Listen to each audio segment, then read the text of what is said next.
como acercar un poco de lo que es la salud mental o el tratamiento psicoanalítico o el psicológico al público, ¿no? Entonces, ¿y de qué forma lo hacemos? Bueno, sabemos que hay muchas diferentes preguntas o inquietudes que uno tiene y que a veces quisiera hablar con un psicólogo, pero de alguna forma es difícil o, no sé, como por ser desconocido. Yo creo que tiende a ser todavía como un servicio profesional que está todavía envuelto de alguna forma en tabú, o en mito o en cierta dificultad, una sensación de que si voy al psicólogo estoy loco o simplemente no sé con quién acudir, ¿no? Entonces, de alguna manera, el equipo de CIPRE, que está integrado por diferentes terapeutas, hacemos este espacio, respuestas psicoanalíticas, con el fin de acercarnos un poco y hacer un poco más familiar lo que es el tratamiento psicológico para cualquier edad, niños, adultos, adolescentes, parejas, familias, con el fin de que podamos conocer un poco más de esto, también para reflexionar sobre la importancia de nuestras emociones, de nuestros vínculos afectivos con las diferentes personas con las que convivimos en nuestra vida, ¿no? Y no somos mentes y cuerpos separados, somos mentes y cuerpos que están integrados y que de alguna manera se influyen unos a otros. Entonces, eso nos lleva en el programa a hablar en relación a enfermedades físicas y cuál es su relación en cuanto a las emociones. Nos lleva a recibir preguntas, comentarios, o porciones inclusive de su vida, y comentar un poco acerca de lo que la psicología o el psicoanálisis nos pudiera llevar a reflexionar, ¿no? Muchas veces, aunque el programa se llama Respuestas Psicoanalíticas, lo hemos mencionado en múltiples ocasiones, a veces eso no es necesariamente lo que encontramos, no encontramos necesariamente respuestas, sino lo que encontramos son más preguntas que puedan llevarnos a reflexionar, a cuestionarnos diferentes cosas. María de Jesús Hernández Leal, gracias por estar viéndonos por medio de la transmisión de Facebook, y menciona que no puedo acostumbrarme. No sé a qué te refieres, a qué es lo que no te puedes acostumbrar, María de Jesús. Y eso por una parte, y también pues comentarles que pueden hacer su pregunta por medio del Facebook, que es www. Siempre me sale mal, www.facebook.com/psicología preventiva, y ahí en la transmisión pueden hacer su pregunta, ya sea en la misma transmisión o lo pueden hacer por medio del inbox del mismo Facebook, o también lo pueden hacer llamando al teléfono en cabina aquí en Frecuencia Tech, que es 83 87 06 65, 83 87 06 65. Y bueno, quiero empezar con la primera pregunta que me hicieron justo antes de empezar el programa, y me decían, era en relación a la tragedia que, bueno, antes de hablar de tragedias, bueno, vamos a hablar de otra, que bueno, ya llegó conmigo mi coconductor Diego García, y bueno, ¿cómo te fue? No, muy bien, en el trayecto? bien, todo muy bien. Qué bueno que ya están acá. Y bueno, ya se me olvidó algo tenía en mente, pero bueno, está bien, sigamos con el programa. Muy bien, yo le quería comentar que justo antes de empezar el programa, lamentablemente por la tragedia sucedida aquí en la ciudad de Monterrey, por medio de la afición del fútbol, un papá me preguntaba que ante lo sucedido se ponía a reflexionar mucho en relación a la violencia o la agresión que veía en su hijo, ¿no? Y cómo lidiar con esas cosas, porque él, de alguna manera, lo que entendí, él sentía que lo que había sucedido estaba ligado a una violencia, a una agresión o un enojo mal atendido, ¿no? Entonces, como padres, ¿cómo podemos bien atenderlo? ¿O qué tendríamos que hacer, no? Por ejemplo, me mencionaba, él es violento, ya refiriéndose directamente a su hijo, y me decía, a veces me contesta, ¿no? Como es contestón. Y bueno, yo de entrada lo que quisiera mencionar es que definitivamente lamentamos la tragedia, pero no porque un chico sea contestón significa que haya un problema de violencia en potencia, ¿no? creo que todos y cada uno de nosotros podemos estar involucrados en una situación así, y eso no significa que no debe de haber consecuencias, pero creo que también necesitamos tener conciencia de enfermedad y conciencia que en cada uno de nosotros hay asuntos que necesitamos atender y resolver y tratar de reflexionar y de poner en palabras, ¿no? Y esto de la palabra viene a ser algo que liga muchas de las cosas que hemos ido mencionando a lo largo de las diferentes, de los 3 años de... Ya 3 años. 3 años de programa que tenemos. La 3 me acordé, fíjate. Sí. ¿Y El programa pasado me acordé. ¿Y el pastel? Y el pastel, yo creo que ahorita ya viene. Muy bien. Va a estar como la pizza de Willy que nunca llegó. Que de hecho una persona me dijo que había entendido que yo no había traído una pizza. Claro que yo no fui el que quedó en deuda con... Yo no soy Willy, yo no quedé en deuda con la pizza. Pero ahora al parecer ya quedé en deuda con un pastel.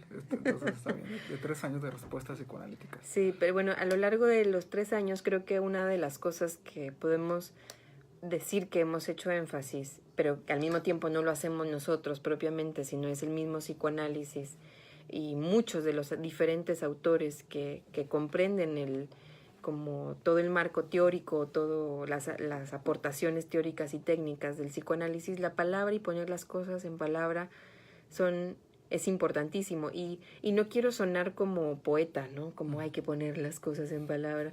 Que sí es así, pero ¿a qué nos referimos con eso? Nos referimos a que es necesario que como personas, como humanos, como dice mi hijo de 5 años, mira los humanos que van caminando por ahí, que como humanos podamos hacer un esfuerzo de poner las cosas en palabras, inclusive aquellas que no podemos entender, aquellas que sentimos, aquellas que percibimos, porque de alguna forma la palabra y hacer ese esfuerzo, ese ejercicio o esa acción nos permite ir digiriendo lo que sentimos, lo que pensamos, lo que vivimos, lo que percibimos, lo que sentimos son cosas, por ejemplo, a mí se me puede poner la piel de gallina cuando entra alguien a un salón, alguien en particular, no sé, por feo o porque me asusta o me amenaza, ¿no?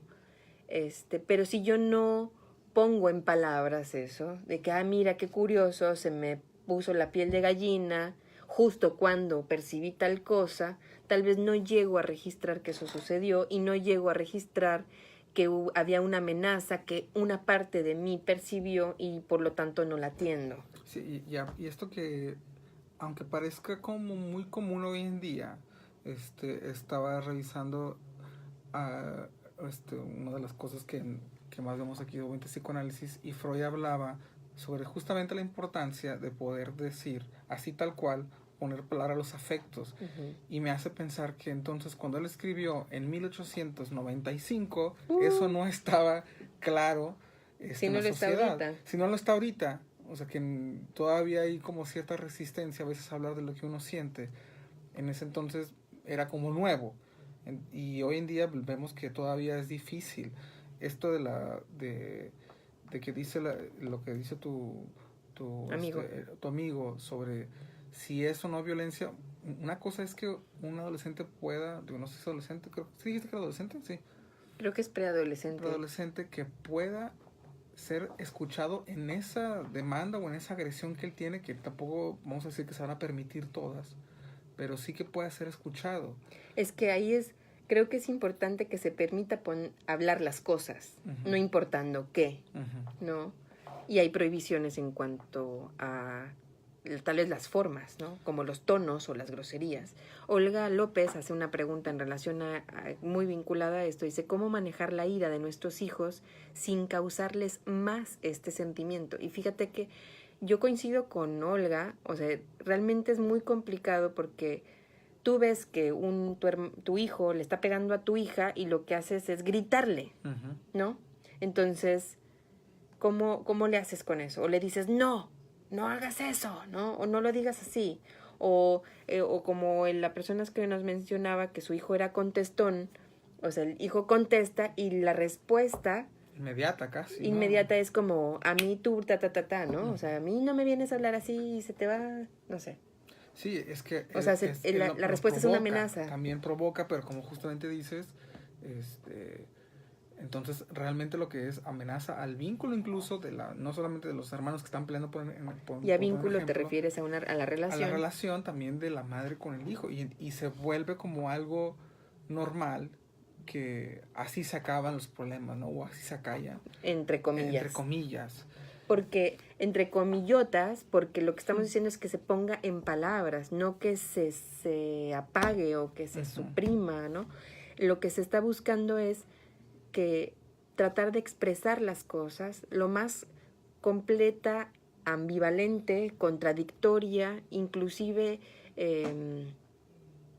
¿cómo se diría? Inaceptablemente posible. O sea, como que yo puedo decir, ¿sabe? Me dieron muchas ganas de pelearme porque me da mucho coraje que mi hermanito tal, ¿no? Sí, pero eso ya es un acto, o sea, ya es un acto de simbólico, o sea, me refiero a como una representación tal cual que al niño le permite no hacerlo, no pegarle, no, Sí, el poner las cosas en palabra o viene a reemplazar el golpe, ¿no?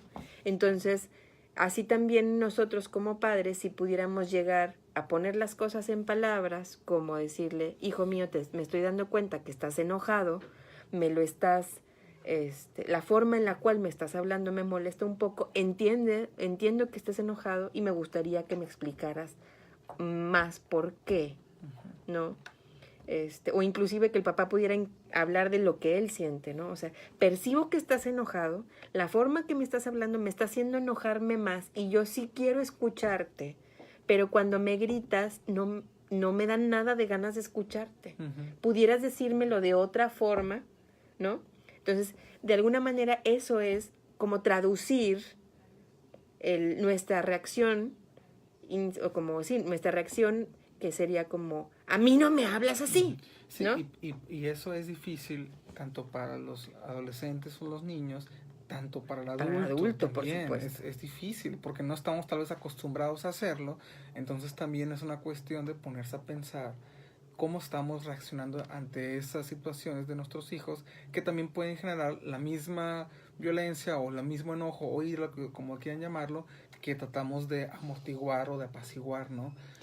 Ahorita nos llegó una pregunta por inbox y la pregunta que nos hizo María de Jesús Hernández Leal, es que aquí ya la puedo leer completa. Okay. Ahorita la retomamos, pero voy a retomar primero la del inbox porque tiene que ver justamente con esto. Que estamos hablando en relación a poner las cosas en palabras en el marco de la tragedia que pasó en la afición de fútbol. Así es, nos dice una persona por inbox, hola, buenas tardes, ¿cómo podemos como padres el detectar el bullying? Me refiero me supongo yo más bien en los hijos, y creo que tiene que ver con lo mismo, con el poder a veces escuchar sin tener que llegar como a un juicio tan rápido, es decir, te están atacando, no te dejes, no te dejes, o sea, creo que lo importante es abrir el diálogo, porque también el hijo puede ser quien esté molestando, quien esté haciendo alguna actitud agresiva contra los demás, o lo más seguro es que ambas. O sea, el que es agredido también alguna vez se sintió,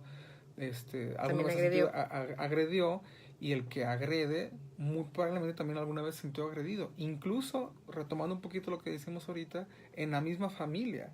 Sí, que en ese sentido yo creo que tanto a nivel familiar como a nivel colonia, como a nivel escuela, como a nivel sociedad, todos somos corresponsables de estas irrupciones y somos corresponsables en la medida que no permitimos la comunicación afectiva, compleja, de una manera abierta, ¿no? O sea, estas no son hechos, se pueden ver, ¿no? Se pueden ver de diferentes capas, se puede ver a nivel individual, se puede ver a nivel fenómeno de las masas, cuando todos los chavitos están ahí, se puede ver como lo que provoca el fanatismo, la afición, pero también creo que es necesario que lo sintamos y lo vivamos como algo que nos necesita despertar y hacernos corresponsables de qué es lo que está pasando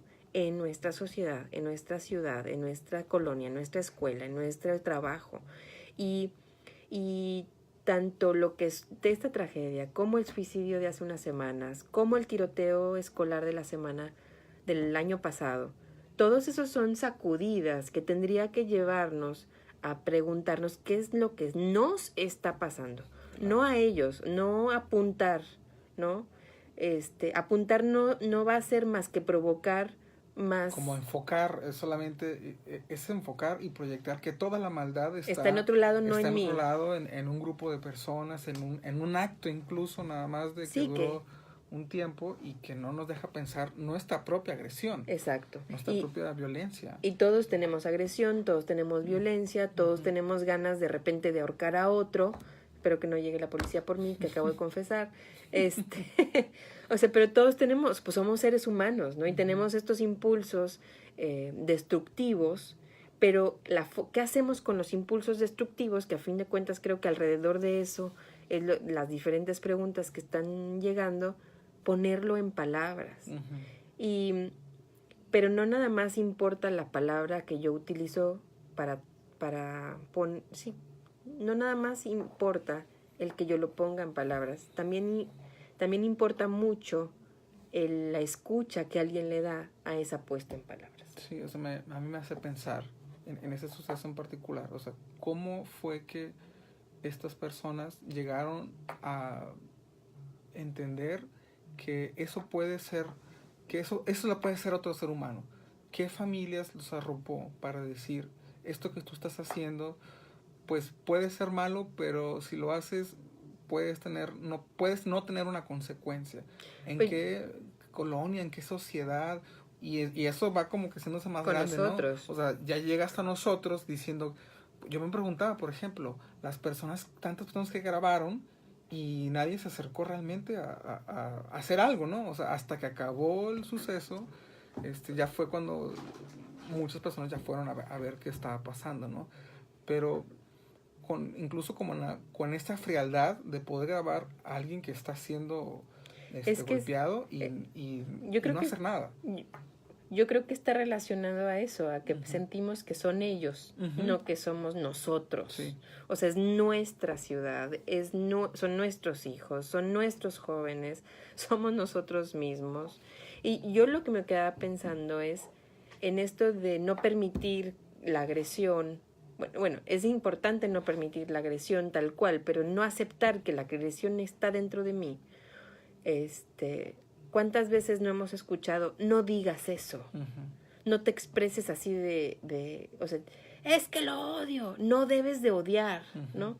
Entonces, y tratamos como de maquillar, de tapar, de no asumir que estamos enojados, de no ser claros en relación a, ¿sabes? Me estás haciendo daño, no lo voy a permitir. O sea, todas estas cosas es mejor evitar conflicto, mejor evitar decir algo negativo, mejor decir que todos estamos bien. ¿Y qué pasa? Porque en todas las familias, pues seguramente hay alguien que no está bien y que hace falta ponerlo en escuchar para que sea puesto en palabras, ¿no? Porque muchas veces aquí mismo en el programa, aquí en Respuestas Psicoanalíticas, nos ha pasado que nos dicen, ¿cómo le hago para hablar con mi hijo?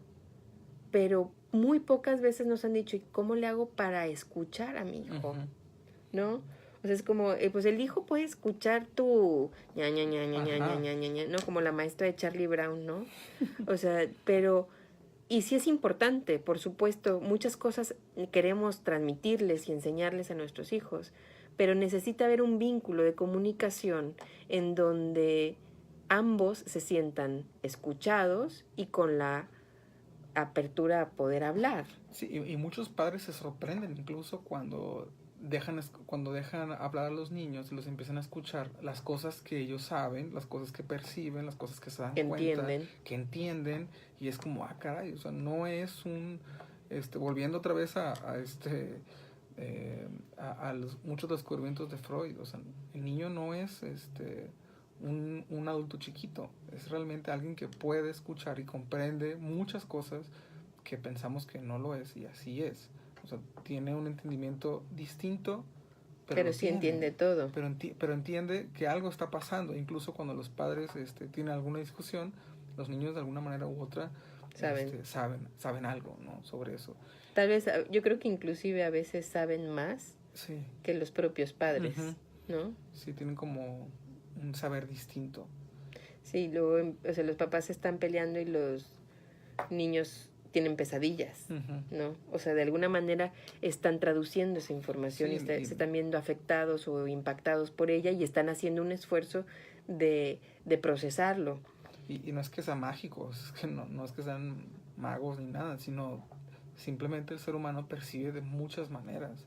Y si tratamos de opacar o de frenar o incluso sofocar muchos de los sentimientos que tenemos, pues a fin de cuentas van a salir a veces más transformados y a veces cuando uno menos quiere, o puede de alguna manera, pues no controlarlos, pero manejarlos tal vez, ¿no? Claro, o sea, y eso es importante, cuando las cosas no son puestas en palabras, son puestas en impulsos incontrolables. Y de alguna manera eso está relacionado. Por eso le hacemos tanto énfasis en marco de esta tragedia, ¿no? O sea, y voy a repetir porque este es un principio como muy básico. O sea, lo que no se puede poner en palabras se lleva a la acción, en una acción incontrolable. Entonces, ¿cuál es el abordaje como padres que tenemos que tener ante estas cosas? Pues permitir que las cosas sean puestas en palabras. Y si mi hijo está enojado conmigo porque no lo dejé salir, o mi hija está enojada o está muy molesta porque sus papás se divorciaron, o si mi hijo está muy temeroso o se siente muy mal porque yo no le puedo dar económicamente lo que sus demás compañeros tienen, nos necesitamos, a lo mejor no le puedo proveer de un matrimonio juntos, a lo mejor no le puedo proveer de cuestiones económicas que él desea, pero sí le puedo prestar mi oído, mi escucha, para que él pueda poner en palabras la frustración, el enojo, la tristeza, el odio, la envidia que él pudiera llegar a tener y que todo ser humano tiene, chicos, medianos, grandes y de ultratumba, ¿no? Sí, para pensar, sí, ojalá que la gente que nos está viendo ahorita o que nos está escuchando también por Frecuencia Tech, pues nos llame o por la transmisión nos dé su opinión sobre lo sucedido, que yo creo que prácticamente todo Monterrey supo y no dudo que más de la República. El teléfono en cabina para también cualquier pregunta es el 8387-0665, 8387-0665, o también la gente que nos está viendo por la transmisión también puede dar su opinión. Pero pues lo que piensa, ¿no? Digo, todos tenemos opiniones distintas. Y la transmisión está en www.facebook.com/psicología preventiva. Lex Zamarrón nos dice saludos, licenciada, y don Diego. Gracias. Muchas gracias. Y gracias por sus likes y por corazones, digo yo, o tristeza, lo que haya sido que les haya causado lo que hemos ido platicando. Todas estas cosas ayudan a que nuestros esfuerzos lleguen a más personas. Sí, déjame ahora sí leer la pregunta que nos dejó María de Jesús Hernández de Al, que ahora sí ya completa, pues que no, a veces en la transmisión no parece toda completa, pero dice, muy interesante, no puedo organizarme la vida ahora que soy huérfana de hijos. Que es una forma muy peculiar. ¿Pero fallecieron sus hijos? No sabemos. No sabemos. O se fueron. Yo no sé por qué me hace pensar que se fueron. O sea, que es cuando, digo, ojalá que María Jesús también nos pueda aclarar, o si no, pues no importa, pero hablan que sea de cómo se organiza la vida de los padres ahora que los hijos ya no están, ¿no? Y que es algo que a veces los padres dejan mucho tiempo de lado por estar justamente organizando la vida de los hijos. Y cuando ya se van, después de 15, 20, 30 años, no sé lo que tenga que ser, se encuentran, que es el 40, 50, se encuentran con esto, lo que es el efecto, no efecto del nido vacío. Sí, bueno, el nido vacío, pero no tiene como... Sí, se fueron a Estados Unidos, soy viuda. Ah, bueno, se fue a los Estados Unidos. Queda esta sensación del nido vacío y ahora no saber qué hacer con la vida de uno mismo. A veces sí. Fíjate, definitivamente, una es que necesita, o sea, sí es un duelo que se tiene que vivir, yo creo que sería lo que primero diría. Y otra es, en un mundo saludable, emocionalmente, uno tendría que siempre ponerse como prioridad, ¿no? Inclusive dentro de la maternidad o de la paternidad.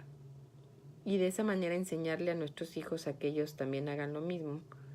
Obviamente sin descuidarlos, ¿no? Una cuestión negligente. Y prestarnos para que ellos se nutran emocionalmente y estar ahí en este vínculo de prestar nuestra escucha, permitirles que expresen lo que sienten, proveerles, por supuesto, de sus necesidades básicas, especialmente cuando son pequeños y en la medida que van creciendo, permitirles que ellos se fortalezcan tanto emocional como económicamente, para que se puedan ir haciendo cargo de ellos mismos, ¿no? Y cuando no lo hacemos así y toda nuestra energía física, emocional, económica se enfoca en los hijos, pues definitivamente sufrimos de un duelo muy impactante, muy fuerte, porque nuestro sentido de vida giró en torno a alguien ajeno a nosotros. Uh-huh. Y eso nos hace perder como rumbo, inclusive tal vez sentido, porque si el sentido de mi vida por 20 o 30 o 40 años giró en torno a alguien más y esa persona ya no está o no está tan cerca o ya no me puedo ocupar de, pues lo que hay que hacer, muchas veces yo creo que como terapeutas hay dos, o por lo menos dos, que puedo mencionar ahorita como tareas que uno hace, ¿no? Una es como descubrir aquello encubierto, ¿no? Descubrir el trauma, el recuerdo o la asociación o el tipo de pensamiento que me llevó a estar en la situación que me duele tanto en tal o cual situación o con tal persona o por qué me relaciono de esa forma y descubro algo. Pero también hay otro trabajo que se hace también en la terapia que es crear, ¿no? Crear algo nuevo. Y creo que en este sentido, tal vez podría ser un poco de las dos cosas que se necesitan hacer. Descubrir tal vez por qué me abandoné a mí mismo, pero por otra parte, crear esta vida que me pueda hacer vibrar a mí sin mis hijos. Sí, realmente es una pregunta que yo creo que muchos papás ya cuando no viven solos o en este caso como viuda se van preguntando. Pero me gustaría seguir abordando esta pregunta después del corte y ahorita volvemos a su programa Respuestas Psicoanalíticas.